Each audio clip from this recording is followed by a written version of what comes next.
కాంగ్రెస్ కలకల, BRS విలవిల.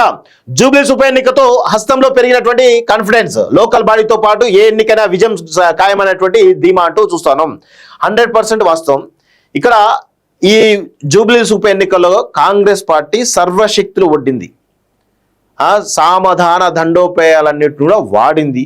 So వాడి కొంత గెలుపు దిశగా పోతున్నట్టు కనబడతా ఉంది. వన్స్ ఒకవేళ ఫలితం కనుక కాంగ్రెస్ పార్టీ వైపు మొగ్గు చూపితే 100% కాంగ్రెస్ పార్టీ ఇమీడియట్ గా లోకల్ బాడీ ఎలక్షన్స్ కు పోయేటువంటి అవకాశం అయితే ఉంటుంది. ఇమీడియట్ గా ఎక్కువ రోజులు కూడా తాత్సారం చేయరు. సర్పంచ్ ఎన్నికలు, జెడ్పీటీసీ ఎన్నికలు, అదేవిధంగా ఎంపీటీసీ ఎన్నికలు ఇమీడియట్ గా కొట్టేస్తారు. అది 15-20 రోజుల్లో ఒక ఎలక్షన్, ఇంకో 15 రోజులు ఇంకో ఎలక్షన్ కొట్టేసి 100% 1 month లోపలే ఈ ప్రాసెస్ అంతా కూడా కంప్లీట్ చేసేస్తారు. అందులో నో డౌట్.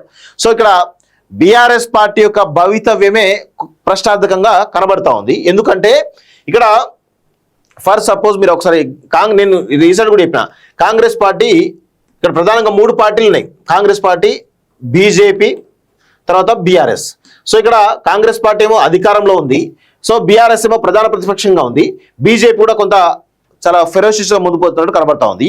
సో ఇక్కడ జూబ్లీస్ ఎన్నికల్లో బీఆర్ఎస్ గెలిస్తే మాత్రం 100% బీజేపీ కొలాప్స్ అయ్యేది. ఎందుకంటే బీఆర్ఎస్ పార్టీ ఒక్కసారి గెలిచింది అనుకోండి, 100% తను ఫెరోషియస్ గా ముందుకు పోయి రాబోయే 2028లో ఖచ్చితంగా బీఆర్ఎస్ పార్టీ అధికారంలోకి రావడానికి స్కోప్ ఉండేది. ఇప్పుడు ఫర్ సపోజ్ కాంగ్రెస్ పార్టీ గెలిచింది అనుకోండి, కాంగ్రెస్ పార్టీ గెలిస్తే బీఆర్ఎస్ పార్టీకి ఇబ్బంది తప్పదు. అదేవిధంగా బీజేపీ పార్టీ కొంత దూసుకుపోతుంది. ఇది అందరూ కూడా గుర్తుపెట్టుకోవాలి. ఎందుకు అంటే వన్స్ కాంగ్రెస్ పార్టీ గెలిచింది అనుకోండి, కొంత బీజేపీ దూకుడుగా ముందుకు వచ్చే అవకాశం అయితే కనబడతా ఉంది. బీజేపీ దూకుడుగా ముందుకు వస్తుందంటే 100% బీఆర్ఎస్ కంప్లీట్ గా కొలాప్స్ అవడానికి అవకాశం ఉంటుంది. So Congress party versus BJP అనేది ఫైట్ ఉందనుకోండి, 100% ఇది ఎవరికైనా ఎడ్జ్ కావడానికి అవకాశం అయితే ఉంది. ఒకవేళ బీజేపీ కనుక బీఆర్ఎస్ ను బతికించడం ప్లాన్ చేస్తే మాత్రం 100% కాంగ్రెస్ కే ఫెచ్ అవుతుంది. ఎక్కడైతే కాంగ్రెస్ పార్టీ అధికారం ఉందో అక్కడ బీజేపీ అధికారంలోకి వస్తుంది, లేకపోతే వాళ్ళు ఓడగొట్టడానికి ఏదో ఒక ప్రయత్నం అయితే చేస్తుంది. మీరు అన్ని స్టేట్స్ తీసుకోండి, కాంగ్రెస్ బలంగా ఉన్న చోటనే బీజేపీ అధికారంలోకి రావడం జరిగింది. ఎక్కడైతే ప్రాంతీయ పార్టీలు బలంగా ఉన్న చోట బీజేపీ ప్రభావం చాలా తక్కువ. తమిళనాడు కావచ్చు, కేరళ కావచ్చు, పశ్చిమ బెంగాల్ కావచ్చు, జార్ఖండ్ కావచ్చు, మీరు ఇవన్నీ పార్టీలు తీసుకోండి. నిన్న జరిగినట్టు బిహార్ కూడా చూడండి. మీరు ఎక్కడైతే ప్రాంతీయ పార్టీలు బలంగా ఉంటాయో, అక్కడ బీజేపీకి ఎదురుగాలి వీస్తూ ఉంటుంది. ఎక్కడైతే కాంగ్రెస్ పార్టీ బలంగా ఉంటుందో అక్కడ బీజేపీ పవర్లోకి వస్తూ ఉంటుంది. ఇది కామన్గా మన దేశంలో ఉన్న సినారీ ఒక్కసారి మీరు గమనిస్తే ఇదంతా కూడా తెలిసిపోతుంది. సో ఇక్కడ అంటే ప్రాంతీయ పార్టీల వల్ల బీజేపీకి చాలా ప్రమాదం అనేది చాలా స్పష్టంగా అర్థమవుతోంది. సో ఇప్పుడు బీజేపీ ఏం చేయాలి? కాంగ్రెస్నే బతికిస్తుంది, బీఆర్ఎస్ను కంప్లీట్గా కొలాప్స్ చేసేటువంటి ప్రయత్నంలో ఉంటుంది.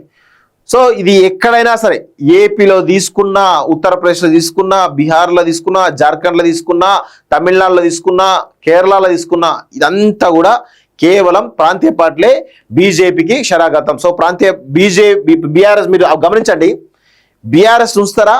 బీజేపీ ఉంచదు. ఎందుకంటే వాళ్ళు ఒక్కసారి రంగంలోకి దిగిండ్రు అంటే బీజేపీ కమాంతం ఒక కొండ చెరువులాగా బీఆర్ఎస్ పార్టీ మింగేస్తుంది. మింగేయగానే కాంగ్రెస్ వర్సెస్ బీజేపీ ఫైట్ అనేది చాలా బలంగా ఉంటుంది. త్వరలో ఇదే జరగబోయే అవకాశం అయితే కనబడతా ఉంది. సో మరి అది చేయాలి అంటే భారతీయ జనతా పార్టీలో నాయకత్వంతో కూడా ఐక్యంగా ఉండాలి. సో ఇప్పుడు నాయకుల మధ్య విభేదాలు అనేవి భారతీయ జనతా పార్టీని కంప్లీట్ గా దిగజార్చినట్టుగా తెలుస్తా ఉంది. సో ఖైరతాబాద్ కు ప్రిపేర్ అవుతున్నటువంటి ముఖ్య నేతలు జూబ్లీస్ తరహా స్ట్రాటజీ అమలు చేయాలని ప్లాన్. గతంలోనే internal hint, AICC green signal కోసం పీసీ వెయిటింగ్. కాంగ్రెస్ వ్యూహాలకు చిత్తవుతున్నటువంటి బీఆర్ఎస్ వరుస ఓటంతో పార్టీలో నైరాశ్యం అంటూ చూస్తాను.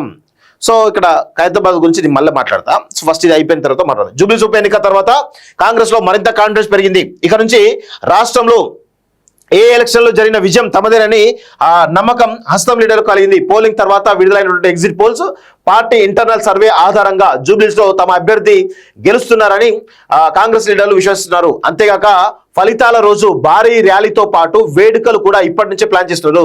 ఇదే జోష్తో లోకల్ బాడీ ఎన్నికలు వెళ్లాలని పార్టీ నేతలు పీసీపై ఒత్తిడి చేస్తున్నారు. దీంతో పాటు టెక్నికల్ ఇష్యూతో సతమతం అవుతున్నటువంటి ఖైరతాబాద్ నియోజకవర్గంలోనే బై ఎలక్షన్ పూర్తి చేద్దామని కొందరు పార్టీ దృష్టికి వచ్చినట్టు తెలుస్తోంది. లీడర్లు క్యాడర్లు పెరిగినటువంటి ధీమాతో ఎన్నికలు పూర్తి చేసే ఫలితాలు అనుకూలంగా వస్తాయని వివరిస్తున్నట్టు చూస్తా ఉన్నాం. సో 100% వాస్తవం. కాంగ్రెస్ పార్టీ జోస్ తోటి ముందు పోయే అవకాశాలు అయితే కనబడతా ఉన్నాయి. సో స్థానిక సంస్థల ఎన్నికల్లో ఒకవేళ జూబ్లీస్ ఉప ఎన్నికల్లో కనుక కాంగ్రెస్ పార్టీ ఓడిపోయి ఉంటే, బీఆర్ఎస్ పార్టీ గెలిచేది ఉంటే 100% బీఆర్ఎస్ పార్టీకి ఈ స్థానిక సంస్థల్లో సర్పంచ్లు, ఎంపీటీస్లు, జెడ్పీటీస్లు మెజార్టీగా వచ్చే అవకాశం అయితే ఉంటుంది. సో ఇప్పుడు మరి ఈ యొక్క జోస్ తోటి పోతే కొంత గౌరవప్రదమైన సీట్లు అయితే అధికార పార్టీ కాబట్టి ఆబ్వియస్ గా వచ్చే అవకాశం అయితే ఉంది.